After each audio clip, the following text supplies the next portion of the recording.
how's life? It's good. I'm blown away by you. Can I just say you're one of my heroes in this community. You really are. You really are. Well, that's very, very nice. Likewise, it's incredible what you've done. Oh, thank you. I still think of like the Silicon Slopes COVID days, because I just remember it was like our primary source of information for a while. Wasn't that weird? Yeah. Like it was like we'd hop on town hall to see what was going on. Because I was like, what about the states that don't have their like representatives hopping on town hall with Silicon Slopes to tell them what's happening? We became like public access TV. Yeah, it was wild. I'm like, I remember hopping on. I'm like, Mitt Romney's on here. Like, it was crazy, right? It was Mitt Romney, right? John Curtis, I don't know. Probably both at some point. But. Yeah, we had Mitt, we had Senator Lee, we had all of them. Governor Herbert at the time, and then Cox, and that was wild. That was so crazy. That was crazy. That was a stressful time. That felt like, looking back, I'm like, oh, that was helpful to feel like we had something, and like in a world of. Utah's unique in that way, isn't it? Like we can kind of really rally around each other in ways that you don't see in other states. It's so true. We've lived that. Like, I think we have friends out of state and even, investors in Taft that were from out of state. And I think they were kind of like, something's happening here. None of us know what it is, but we like investing here because of whatever it is. Yeah. And, with time, I think people figure it out. But I just talked to someone last week who he's like, we haven't gotten in on the Utah game, and it's like on our list. Like we have to get into Utah. Like that's what we're hoping for. Yeah. So wild. I do. Do you think it's hard to get into Utah? Like if you're not part of it, because it's great when you're part of it, right? Yes. What I don't know if it's hard to get into, that would make me nervous. I mean, I think Corey's from California, so he found his way without having a network like built in when he came here, and I guess I didn't either. Neither of us grew up with a huge network, of people that like, it's not like you call your dad's friend and you're like, hey, I need some funding. I had some friends that was the case for, and I was like, that's nice. Like, can you imagine having a network as growing up? That'd be, I wouldn't even, if you would have said, do you have a network to me? Like 16-year-old Clint, well, I don't, you wouldn't even know what that meant. I have 2 basketball shorts. That's kind of the end of it. Yeah. Corey was like, we were sending pictures when we were starting Taft to like his mission buddies, his friends that he had served church missions with, and they were all going to Bain, VCG, Mackenzie. And he's like, what do you guys think of these socks? And they were like, what are you doing? Like, truly, we love you. We're worried about you. What is this? Like, do you need help? Like, we can help you. And he was like, no, I really believe in this. And they're like, why? So that was our network. That was our people. Wait, Taft started out as socks? Yeah, we started with socks. I did not know that. Men's no-show socks was how we started. Okay. Yeah. Because I have 5 pairs of Taft shoes in my closet right now. Do you really? Yeah. Oh I love the shoes. It makes me so They're happy. incredible.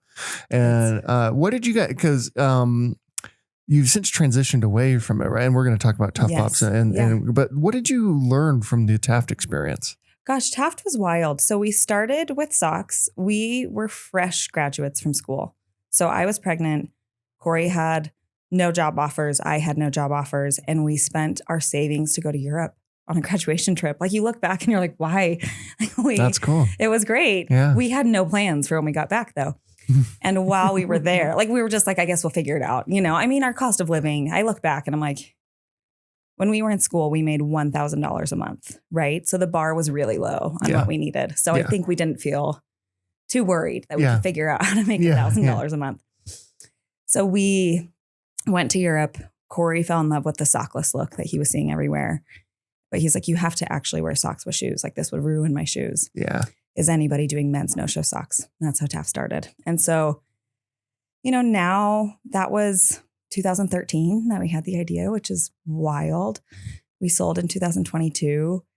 And I think we learned a lot about building a business that works with your lifestyle, like to not just run yourselves into the ground. Yeah. Corey's mental health was pretty much horrible for the entirety of the experience, right? Like 10 years of awful.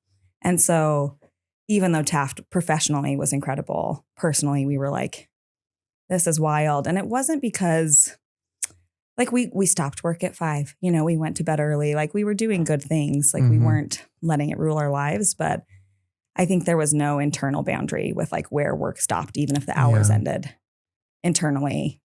Yeah. Your brain is still going on at 24/7. So yeah, the beautiful thing about you and Corey is how open you've been about that. And, the struggle with that. And I see that more and more with founders and entrepreneurs. Totally.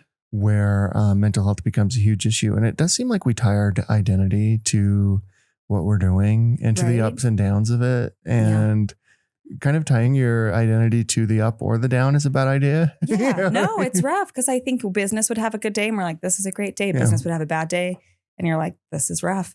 And for me, I'm the middle of 9 kids. And so I grew up in a world where I just learned like everything's fine, right? When you have 9 kids, you can't be high strung. And my parents weren't, so everything was like, he broke his arm. That's all right. Let's just go take him down because it's like the 10th broken arm. And so by the 10th broken arm, you've learned to just be like, I don't know. Can you move it at all? No. Okay. It's probably broken. Let's go. It's just how I grew up. And so for me, then I meet Corey and he's so not that way because it's just not how he grew up. Like, just a completely different dynamic. And so I probably 50 times a day, I'm like, it's fine. Everything's fine. It always works out, and truth be told, it really does. Right. Like it doesn't feel like it in the moment, but that was probably my biggest takeaway from Taft, honestly, was that we'd have the highs, we've had the lows, and it was always fine. And so we didn't need to be as worried maybe as we were along the way.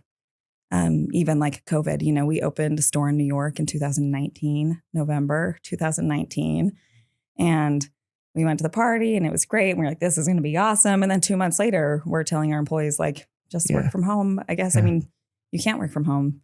It's a store, but like watch Netflix and we'll pay you, like, and so we'll hope for the best. It was wild. And the city shuts down for 2 years. Yeah, it was like, and it was wild. And so, but in the end, like it was okay. It was the worst, but it was okay. And so I think, that was my takeaway, is that the stakes with entrepreneurship can feel life-threateningly high.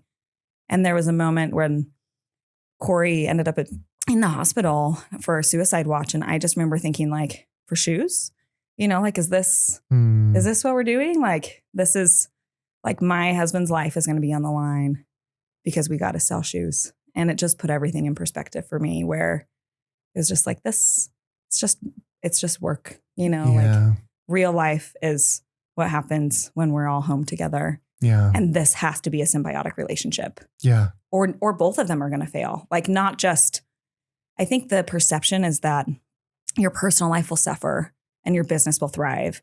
And I think it's a myth. Like there's no such thing long-term, maybe for 6 months, maybe for a year, maybe even for 5 years, but long-term, that doesn't exist. There's not a world where you are a shell of a human and everything else just keeps going well. You know? Yeah. In my experience, someone is going to prove me wrong. Someone's going to be like, I did it. I swear. I think you've lived it. I think you know what you're talking about. And I think it's exactly right. Again, I'm just so worried that we tie our identity to what we're doing. Yeah. Whether it's running a company or to our careers, and that matters, but it doesn't matter more than anything else. Yeah. This isn't. Right. And that's what, I actually just was talking to Corey about this because someone, this week we were walking and someone stopped Corey and they're like, hey, how's Tuff Pops going? Which is protein popsicles. We can talk about it. It's awesome. But he points over to me and he's like, well, you should ask her. And our son turned to me after this interaction and he goes, how come people only ask dad about Tuff Pops? And I was like, well, because in our internal system, he's like, it's your thing. Like, why do they ask dad? Mm-hmm. And Corey and I are partners. We're a team, right? Mm-hmm. But our kids know this is my idea. This is like my passion, Yeah. And I said, you know what? Our society is just kind of trained to ask men about their jobs and women about their kids. And he goes, well, that's sad. I was like, it is for me, but it's also for Corey because like at a certain point you're like, I'm reading Count Monte Cristo and I'd love to tell you about it because I'm obsessed with it, And we had some people come over who had no idea what we do for work. And Corey talked to them for 2 hours about our garden, like literally 2 hours. He's walking around, he's pointing to every flower. He's pulling out the spray that he uses for the deer. And I'm like, this is you more than any work thing is you, right?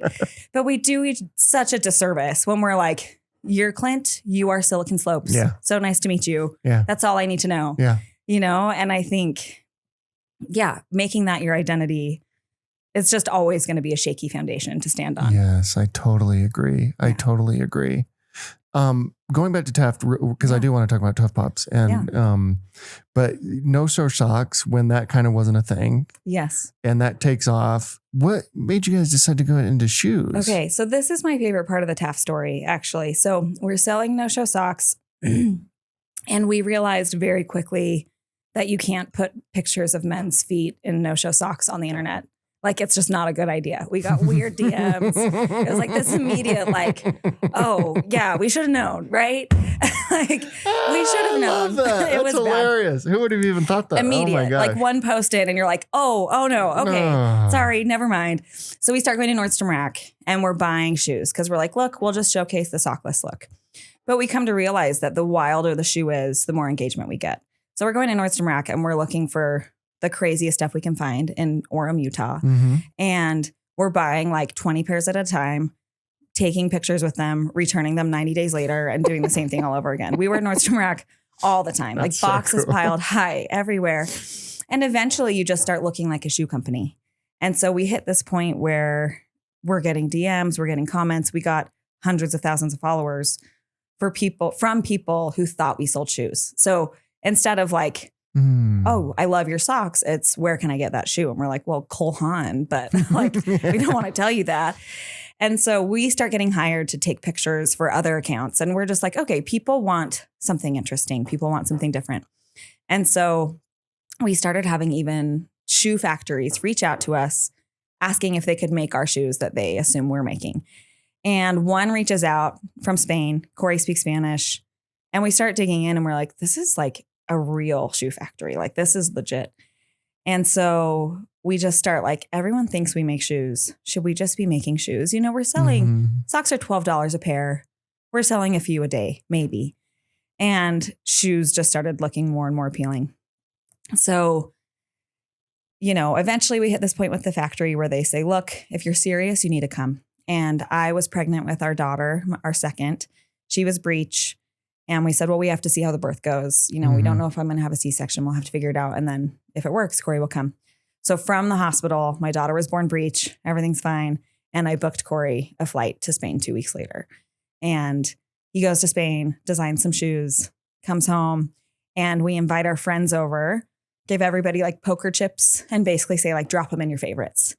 And we narrowed it down to 3 favorites out of like, I don't know, 15. But I'll never forget when we unboxed those samples because there was this moment of like, I think this can work. Like, these are nice shoes. I mean, again, we're not doing well at that point personally. Like, we have enough money for our family. Yeah. We're not buying $300 shoes. Yeah. So you get boxes of $300 shoes sent to your house and you're like, these are very nice. Like, we have never seen shoes like this. These are way better than anything we bought at Nordstrom Rack. Like, this is wild. And so we had all of this ready, but we're like, hey, look, if we're going to transition to shoes, we have so many pairs of socks. We did a Kickstarter. We ordered, I don't even know, so many pairs. And we're like, we got to put them on sale, but we don't want to dilute the brand. So we won't post about it on Instagram. We'll just hope someone sees. So we post the sale and it makes it onto Reddit, Frugal Male Fashion. And it starts going crazy. And it starts like, we're at dinner and Shopify has the cha-ching sound. And we're at dinner and we hear like cha-ching, cha-ching. And we're like, oh my gosh, 2 sales. That's great. And then it just keeps going like cha-ching, cha-ching. And then it starts glitching. Like, it can't do the cha-ching fast enough. The cha-chings are getting interrupted. And we're just like, something's either broken or like remarkably incredible. So we run home to figure out what's going on, track it down to this one post on Reddit and film this heartfelt video that's just like, this is life-changing for our family. Thank you so much. This is incredible. That post ends up on the homepage of Reddit. So then there's just more and more people flooding the site. So many people. And Corey and I are sitting there like, how do we capitalize on this? And so we sell out of socks. We have to go, well, we don't even know if we sell out of socks. We had never done an inventory count. We had that many pairs. Like, we did, and we sold so few per day so cool. that we never had to check. And so it's a Sunday and we call our warehouse. We're like, we need to count the socks. And they're like, I don't think you need to count the socks, right? We need to count the socks. We start counting. There's so many pairs we can't even count them, but we're like, just turn off the site. Like, we're going to sell through them. So we turn off the site. But we're like, look, Corey comments on Reddit and says, look, we have these shoes.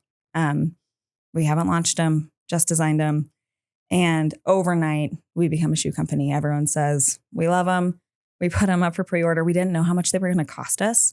So we're just like, I don't know. Do you think $189 is safe? Like, surely they won't cost us more than that.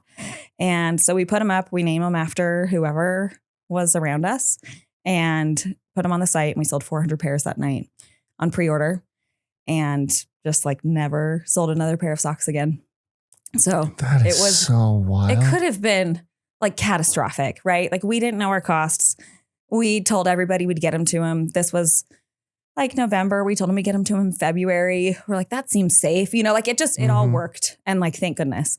But yeah, just overnight we switched to shoes and that was all we did. That was 2015.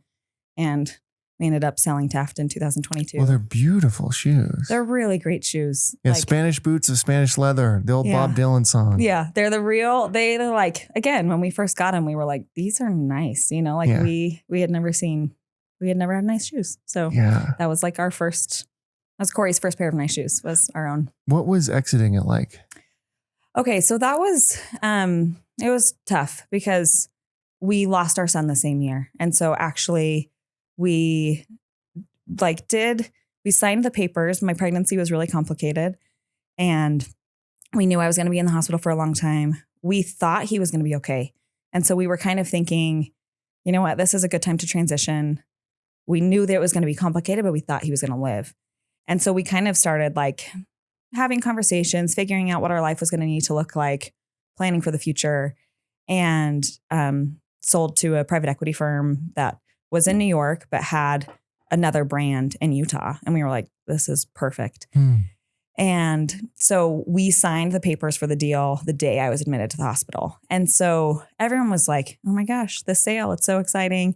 And for us, it was like truly the furthest thing from our minds. Like I'm taking Zoom calls from a hospital bed, telling the team we're selling. Like it was like just like we were, and I'm healthy, I'm fine, but I'm just there for my pregnancy, sitting for 6 weeks being monitored.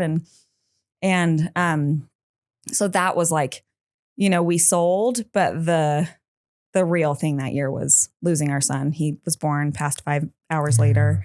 And, you know, and then like 2 months later, Corey's got to like go start working for this new company that we just were acquired by and just try to live life. You know, I was home, which was another, like, I don't know, a nice like benefit of sexism was I had no non-compete. Like I was just like, I mean, okay, like I'm not going to tell you should get one. Like but I was off the hook when we sold. So that was fun for me because they just didn't. That's so weird. It was weird. And it's not like I had some official role. I just was always there, but they wouldn't know that. So we sold and Corey starts that transition. And obviously it feels like, you know, this triumph. It wasn't like this massive outcome to where we're like, we're retired forever. We never have to work again.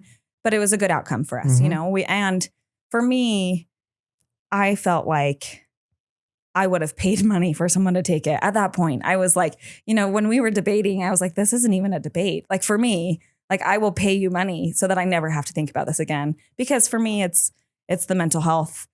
It's our family. And I trust our ability to make money in lots of other ways. But I knew there were so many other cool opportunities that we would never get to do if we kept doing Taft. And so that was ultimately, I don't know, it hit that point where I was like, I think this is holding us back more than it's propelling us forward. Yeah. And so that I felt like when we hit that moment, it's like, well, then it's time to be done. Like if that's where we're at, we should move forward. So, well, first, I'm so sorry about your son. Thank you. Yeah, I went through something similar in 2019, and I know how devastating that is. It's very, very hard. It's so shocking, sort of devastating that you think you're prepared for, and then you're like, this is worse than what I even imagined. So no, it rocks you, and it rocks you super hard. So sorry about that. And so you get out of Taft, and you come up with this amazing idea. Yeah. I haven't tried them yet. Oh my gosh, I should have brought some. What was I thinking? I'm obsessed with them. I'm already like, I'm like, cause you know, like for some maybe like a year or two ago, all we cared about was how much protein we got every day. Yeah. Like that became like such a big deal. It is. Yeah. Now I like think about it. Well, how many grams of protein? You're like, I don't know. Yeah. You just adapt your lifestyle and you're like, I think I'm getting enough now. Like I've just adjusted. So I was sitting in our bedroom one day and at this point we knew we were ready to start something else, but I also had these like real stipulations in my head of what type of business I was interested in starting. Because I had seen with Taft how like it could just slowly like vines creep into the foundation of a house, you know, like and not like our family was always okay. It was just so stressful. And I was like, I'm seeing people do other things that feel like it doesn't have to be like this. You know, it feels like, I don't know, like we can have some boundaries on what we're wanting to do. So we had lots of ideas, but some of them felt like, I don't want to do that. I don't want to do that. Definitely don't want to do that. You know, like there were few things were making it through. And then one day I was sitting in our mudroom and I just had this idea. I was like, oh my gosh, is anyone doing protein popsicles? And I didn't dare Google it. I text Corey. I'm like, I have a really good idea. It's probably already being done. Maybe not, you know? And so we kind of do some research into it and he's like, man, no one's doing it. And it's a really good idea. So for me, the protein space is kind of a bro space, right? Yes. And I care a lot about my health, but I do my workouts in the living room, not the gym, you know? And I think there's a lot of people like me. And so when I see Bucked Up, there is like not a bone in my body that's like, they know what I wanted, you know, like they nailed it. I'm the consumer. Like I just know, and they know, right? They would take no offense. They'd be like, I mean, no hate, but you're not. Yeah. And so I just started wondering about, you know, this idea of a protein pop, but also the bigger vision of a protein centric brand that didn't feel either scientific, because there was a lot on that side, or like it belonged in a gym. And there was kind of nothing in between. Is how I felt. And so kind of got working on the branding immediately, found food scientists who are incredible. We tried to make some from our house. So bad. Like it's not easy. We were like, how hard can it be? You know, like I guarantee it's so hard. Oh my gosh. It's so hard. It was so bad. Our kids were like, this is what you're doing. And I was like, well, not this. Like, it's a concept, you know, like they're the best critiquers. They were like, it's a bad idea. I was like, it's a good idea. This is a bad product that I just made. You're right.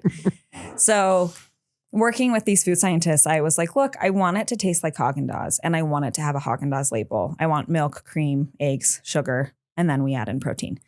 And they were kind of, you know, I think it was a tall order. Like they were kind of like, okay, like, and I was like, and I don't want it to taste like there's any protein in it, no weird texture, no aftertaste, no off anything. And so I'm sure they're like, oh, piece of cake, you know, let us take a stab at it. And the first samples they sent us, Corey and I, like, we're on the Zoom call, but we're looking at each other like, I don't think this is going to work. You know, like they were really bad, the first samples. And so we were like, our samples were bad. Their first samples are bad. Maybe this is just not going to work.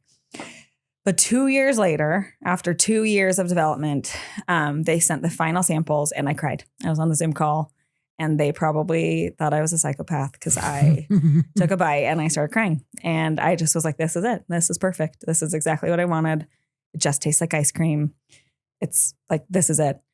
And still, like I try to not eat our samples too much because bench samples run us like $63 a pop. Or like when it's not a production run. Right. So when you're eating it, you're like, this is $63, that's, you know, cool. Better be good. Cool. When we send them to retailers and stuff. And so we like tap into them sparsely. But every time I'm like, these are really good. And it's squarely a dessert, right? Like it's a treat. Yeah. I didn't want it to be, I think sometimes in the name of trying to get too much protein, we just eat stuff that tastes awful. And I can't. Like my husband can slam a can of tuna plain because it has 44 grams of protein. And he's like, I can do this. And I'm like, not a bone in my body, not a chance, like zero. If it was the last food on earth, I don't think I could eat a can of tuna. I think I'd be like, I'm going to die. Like I'm so sorry. And so I just wanted it to taste incredibly delicious. And it does. And I wanted it to feel like the ingredients were clean. There was no compromise.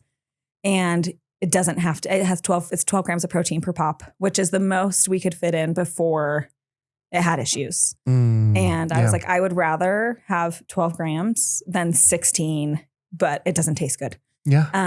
For sure. So it's been so fun. Ice cream, people in the ice cream space, you know how different spaces have, I don't know, the stereotypes.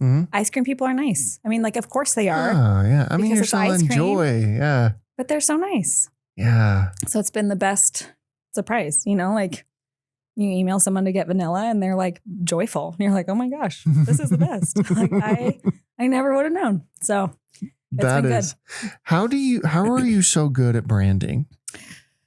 Gosh, I feel like Taft helped a lot because we were going after a consumer that we felt like had been forgotten, right? Like bold shoes that people wanted, shoes that were high quality, because you could get bold shoes that were cheap. You know, you could go to TJ Maxx and find shoes that were like, wow, those are interesting, but they're going to fall apart.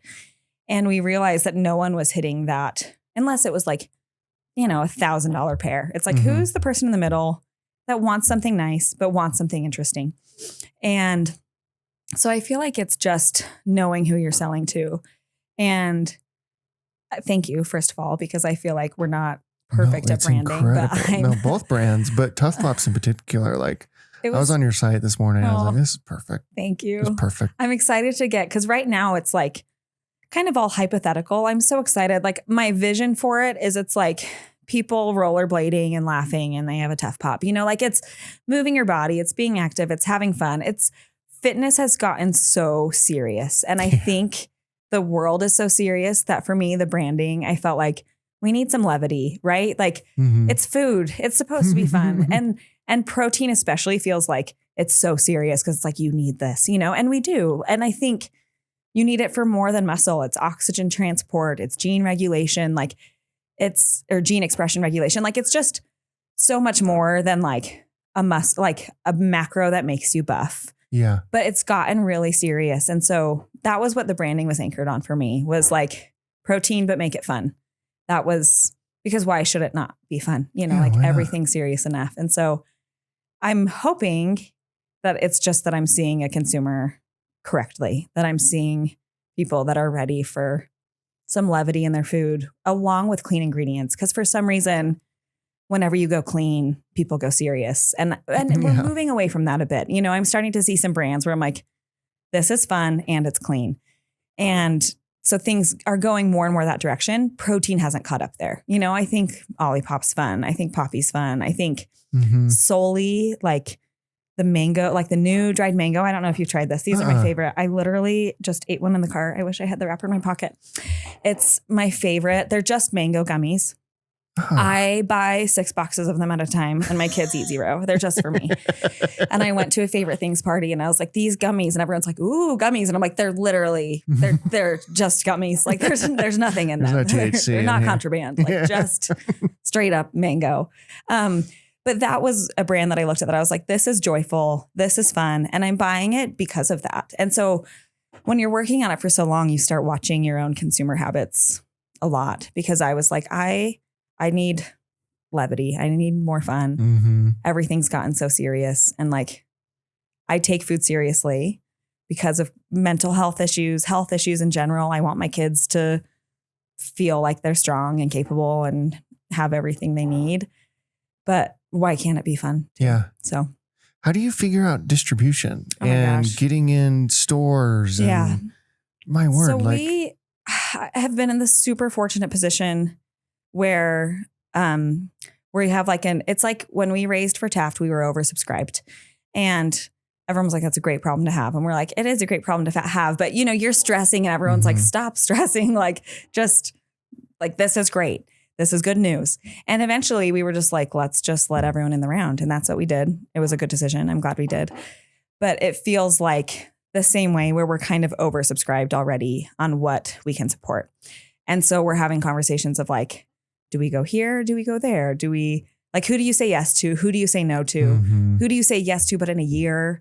Who do you not say yes to for 5 years? You know, everybody has told me with CPG that, you know, you need sustainable growth and you don't want to grow too fast or it can squash the brand.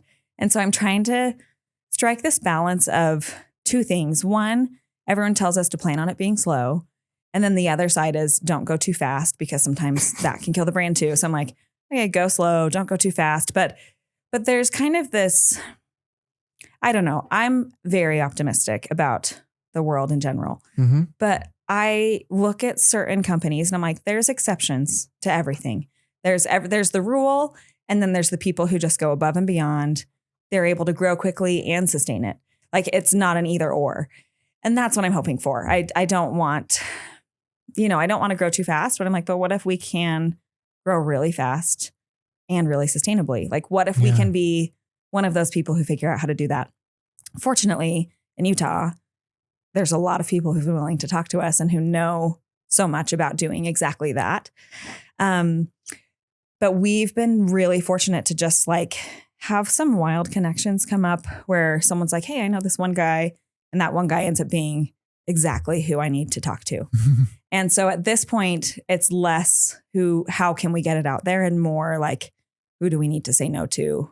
Out of the gate. But do you gotta like do warehouses? Like, what do you like? Yeah, it's frozen distribution. Everyone told me frozen was a nightmare. I one of my first calls was with one of the owners of Creamies, and I love Creamies. Oh my gosh, Creamies. If you actually ever 6 months ago, I had the craziest creamy addiction. I kid you not. No, I've had them my whole life because my mom, like whatever marketing they did to tell you it was like a better for you treat with corn syrup in it, my mom bought it.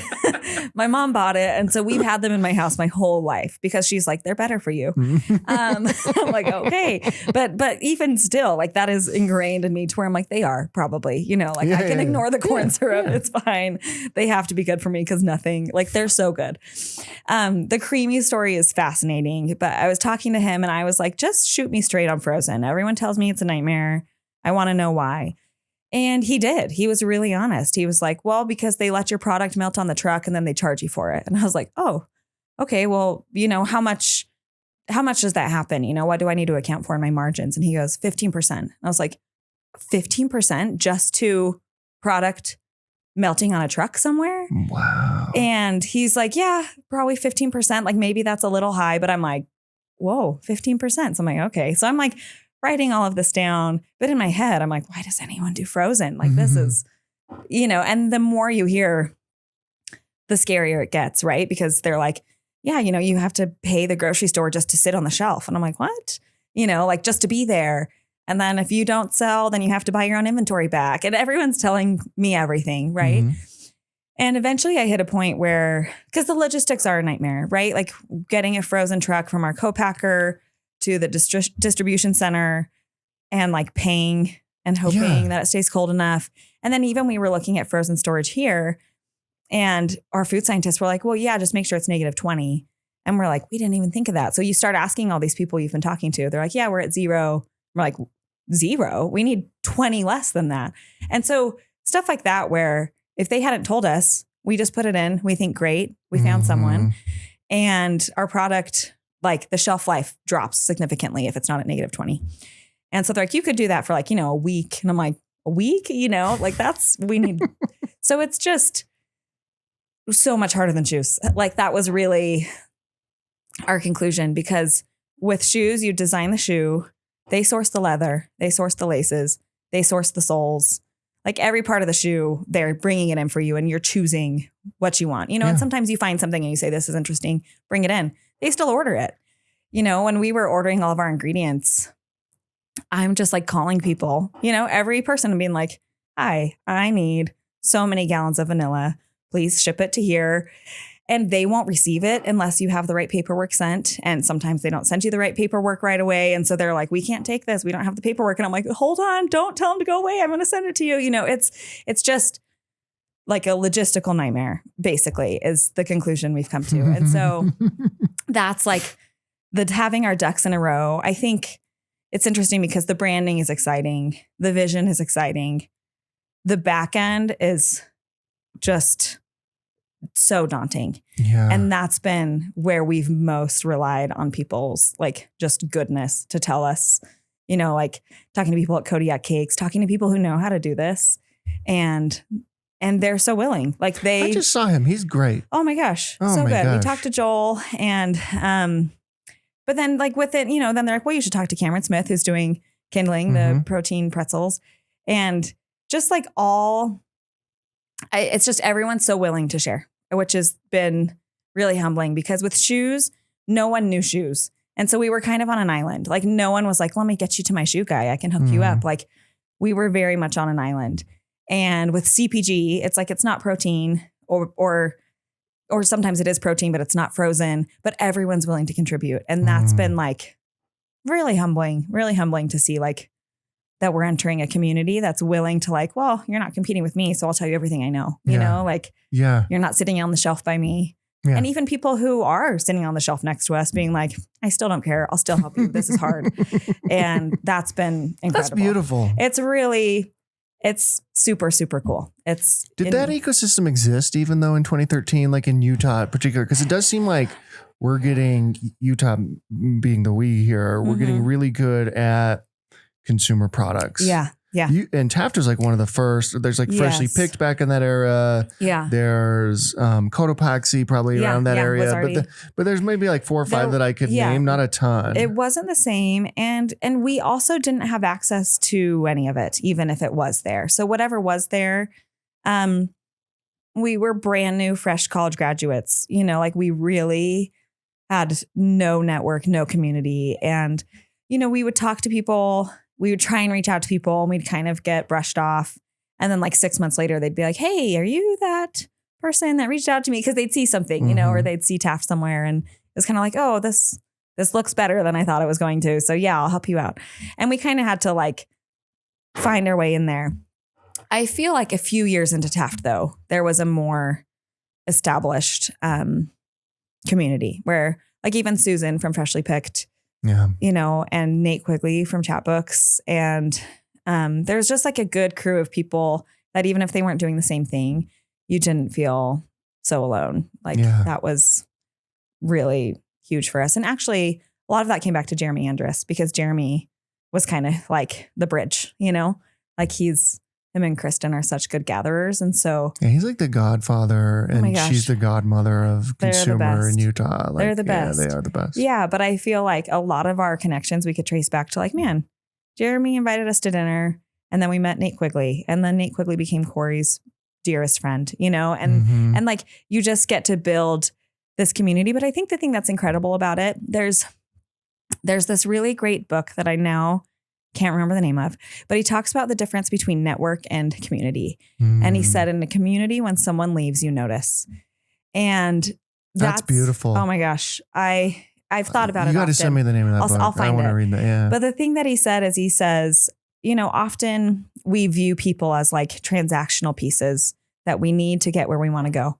And in a community, the butcher's not just the guy who gives you meat. He's Tom, who has 3 daughters. And his wife is recovering from breast cancer. He's a real person.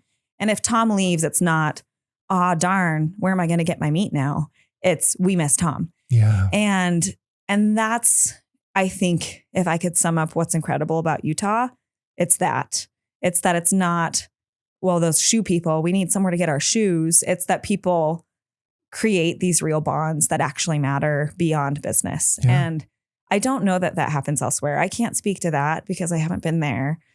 I haven't built businesses elsewhere, but I bought Taft shoes because it was you and Corey. Yeah, right? Like that's why I was like, this is incredible. You can buy like shoes lots of places. This hat is like a wood. I think it's Wooden Grail. Yeah, Wooden Grail, so great. Yeah, I'm like, I didn't go to the U. Yeah, you know what I mean? But I'm like, I love it. Yeah, it's great. But it is, and I think that's like actually the piece that makes a business work. Is because we have relied heavily on our community for Tuff Pops. I don't actually know how people break into this space without some sort of inside scoop from someone. You can like go knock doors and hope someone opens, but like even I'm trying to find a new milk supplier and I've been calling and calling and calling. And finally I called someone who I knew would know people. And now I'm making progress because I have an in. And I think that's like, we've been such recipients of it that you also feel that obligation to offer it. You know, it's like if I know any random person, but I think that's how everybody in Utah feels. It's like, well, someone helped me. And so I feel the need to help the next person who comes along, which is just like the coolest. I love it. Do you ever stop yourself for a second and think, I'm trying to find a milk supplier? Oh my gosh. Yes. This is so, that's wild. Pure fun. That's gotta be pure fun. That's kind of the fun of entrepreneurship, right? It's like, because there's like those kind of like, well, actually this is the perfect example. We just bought a Schwann's truck. So I saw that. Yeah. That's very cool. An out of commission Schwann's truck, because Schwann's went out of business. That's a genius marketing. Oh my gosh. Well, you guys are so smart at marketing. But you get going and you forget to take a couple steps back. And we were laying in bed one night and I was like, how about how we bought a Schwann's truck? Like those circled my neighborhood growing up. Like we're going to have it in the driveway and it's just going to be there. Our kids are going to grow up with an ice cream truck in the driveway. Like this is weird. This is wild. Can you imagine how much fun that's going to be for them and the memories of that? Anytime our 6-year-old sees anybody, he's like, my parents bought an ice cream truck. I'm like, we did. Like that's the coolest thing happening in their life. He's the coolest kid at school now. Right? And they're like, why? And he's like, because they have a popsicle company. Like obviously, doesn't everybody? Yeah. And so for him, this is normal. Like this is like a freezer full of pops and an ice cream truck in the driveway. But it is, you pause and you're like, it's a Schwann's truck. Like that's what it is. It delivered meals to my house as a kid. Yeah. And now we own one. Like how? That's so cool. That's so do you literally drive it around, play music and stuff? Right now we're getting a new fuel pump and then we're getting it wrapped. And this is so cool. I want to make like a custom jingle. I want it to be, here's the thing that's fun. When we first started doing pops, I talked to someone who is like a pretty prominent food scientist in the ice cream world. And she said, here's what you need to know about ice cream. Research was done that showed people will eat even the worst ice cream because it's nostalgic. Like it could be the worst ice cream in the world and they will eat it because it's ice cream. Absolutely. And she's like, that's not true for anything else. Like ice cream is on an island in that way. And, so I've had part of with Tuff Pops, the branding was influenced by that nostalgia, right? Where I'm like, okay, she's probably onto something. She knows better than anyone. But the thing that's so fun about the ice cream truck is like grown men are like, you bought an ice cream truck, like you can't help it. And so that won't be nostalgic for my kids' era. They didn't have them, but it's uniquely nostalgic for who my consumer is or who I hope them to be. Yeah. And so for me, it's like, I want to bring an ice cream truck to your work. I want to park out front of like Qualtrics and Vivint and Ancestry and be like, we're here. Who wants pops? Like that sounds like so joyful to me. And that's with Taft. We didn't get to interact with our consumer unless it was a warehouse sale. We went to one of our stores one time for the opening and everything else was like, we had a good team and people did it. And I'm so excited. Like the ice cream truck to me is our connection to our consumer here in Utah. We're not going to take it everywhere. Has a governor of 65. We can't go faster. Can't take it off. We learned that after we bought it. They're like, about the governor, right? We're like, no. I'm just like, oh, we got 60. That's cool. Yeah, that's fun. Our insurance will be cheaper. It'll be fun. But that's like, we basically bought it as a community investment because will it like impact the brand at large? No. But will it be so fun to pull up an ice cream truck? Go up to companies. I love that. Like, I mean, not that this is what, but you could like if that was like at a music festival, it'd be the most popular thing. Catering, you know what I mean? Like, I mean, things not catering, like but like weddings, fun, things like that. Yeah. Like it'd be fun. Everywhere that it calls for something a little more fun. So it's wild. Be incredible. So how do you like, as you think about this now and having gone through this journey once, how do you think about exiting? Are you even thinking of that at a point? Like, how do you think about how long do I want to do this? Yeah. Is this a season or do I want to like totally? No, I mean, this is when I said before that, I had this rigid set of requirements for a future business. This is part of it, right? When I talked to the Creamies guy, one of the first questions I asked him was how many employees he had. And he said 6. And I was like, music to my ears. Love that. Like this is great. 6 employees. Creamies has 6 employees. 6 employees. I mean, they own their own production. And so that's not including production. Yeah. Okay. But that's so cool though. Yeah. Which most people don't own their own production, but it's a scrappy small crew. And with Taft, like that was the joy of Taft. The best part of Taft was our team. Like we hired really well. We hired people that will be friends forever. Like truly, not just like people love to be like, it's a family. And you're like, I just work here. But we really liked each other and we all liked to be together and we still like to be together. And so I think for me, the way I think about Tuff Pops is I need to build a business that I like doing first. And it has to be sustainable because with Taft, we never would have thought we were going to do it for 10 years. Like it just, everything takes longer than you think. You know, we knew from the beginning that we were going to sell. We didn't know it would be 10 years after we started. And so with this, I'm like not putting a time stamp on it because who knows, like I could get some cool offer tomorrow and I'd be like, that's tempting. Sure. You know, or it could be 20 years and it could be the family business and our kids grow up doing this. Like I'm fine either way.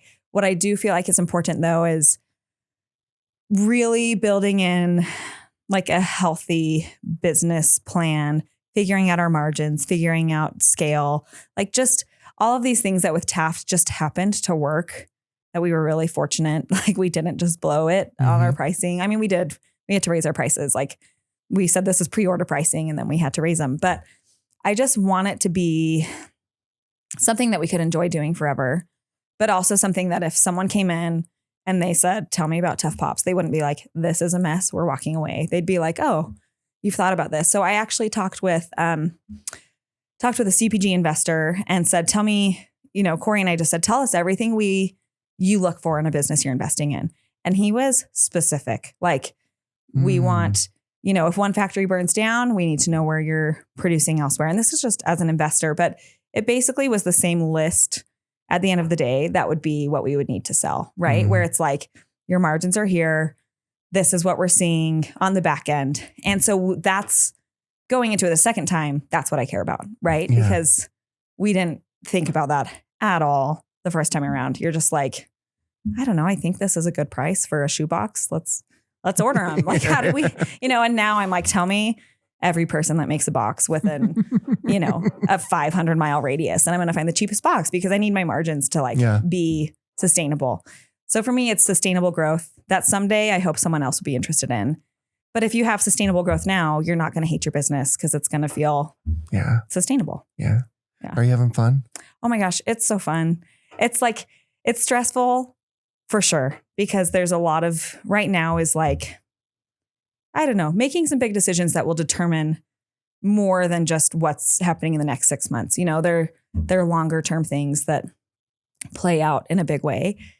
So that's stressful, even for me, who I'm just not a high stress person, just not easily ruffled. But it is like, I'm having to trust myself as a founder to know the right path forward. And I think that's a benefit of doing this a second time, is like, no one's going to come save you. No one's going to tell you what to do. And in fact, the more people you ask, the more confused you're probably going to get. I'm still asking, but knowing that like none of them are going to give me the answer. They're just information for me to use to influence my own decisions. And so that's exciting. Like, it's exciting to feel like I have more confidence in myself to know who my consumer is and to go where they're going to be and trust that they'll find our product. Finally, I like to end every interview with this question because we believe the chances one gives is just as important as the chances one takes. Yeah. When you hear that, who gave you a chance to get you to where you are today? Oh, gosh. I mean, for me, this will be a cheesy answer. It's really my parents. Like, I think a lot of people probably hear that question and think about like a lucky break. But for me, my parents instilled a confidence that I could do anything, like really young. Like I have to catch myself because, you know, my son will say he's going to go build a telescope for NASA and he's 11. And I have to be like, woof, my mom would say, go for it, you know? And I'm kind of like, I want to protect I don't want him to break his heart, you know? And so I'm kind of like, well, you know, you're 11. And, you know, like I'm immediately trying to like buffer against the heartbreak. But my parents were, of course you can, you know, do it. And so that's how I met Corey. I went on a field study to India because my parents were like, why not go do the field study? You know, like you can do it. You can handle a crazy country when you're 19, you know, like you can do it. And so I think that was like, you know, personally what I needed. When it comes to business, it's like, I mean, Jeremy Andrus invested Taft. I don't know if I'm supposed to say exactly how much he invested, but he did. And that was like one person, not an organization, who said, I believe you can do this. And that was like, wow, you are giving me your personal money. It's not an LP. Like this is crazy. And I think we've had lots of those moments, right? Of just, I think that's how you have to, someone has to give you a chance. Someone has to give you a break. We've had a lot of them. We've had like, I think anyone who says that they just like pushed through and just made their own way is ignoring a lot of help. Yeah, it's impossible. They're ignoring a lot of what got them there. Yeah. And so, but for me, it was parents that made me think I could do this at all. Well, I said this at the beginning, but I'm going to say it again. You are one of my heroes as an entrepreneur in the state. What you've built, what you continue to do, and just as important, if not the most important, the way you do it is really inspiring. So thank you so much for coming on. Thank you for having me. This is really, really a treat. Yeah, this was great.